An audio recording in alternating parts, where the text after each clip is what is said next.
ஒரு தடவை சக்கரவர்த்தி அக்பர் வேட்டைக்கு போயிட்டு திரும்பும்போது இருட்டிட்டுது.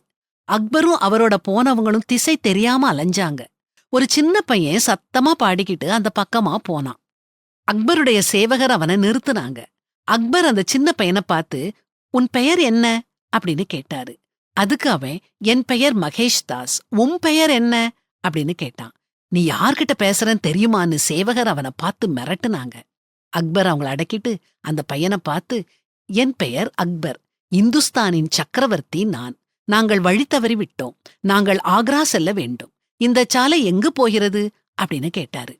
மகேஷ் தாஸ் சிரிச்சுக்கிட்டே சொன்னான், "இந்த சாலை எங்கும் போகாது, இருக்கிற இடத்துலதான் இருக்கும். நீங்க சக்கரவர்த்தியா இருந்தாலும் போக வேண்டிய இடத்துக்கு நீங்க தான் போகணும்." அக்பருக்கு சிரிப்ப அடக்க முடியல. தன்னுடைய மோதிரங்கள்ல ஒன்ன கழட்டி சிறுவன் கையில கொடுத்து ஆக்ரா அரண்மனையில தன்னை வந்து பார்க்கும்படி சொன்னாரு. சிறுவன் அரண்மனைக்கு போனான். அந்த சிறுவன்தான் பீர்பால் என்ற பெயரோட அக்பரின் வாழ்நாள் முழுதும் அவருக்கு துணையாக இருந்தான். சரி, இந்த உண்மை நிகழ்ச்சியிலிருந்து நாம படிக்கும் பாடம் என்ன?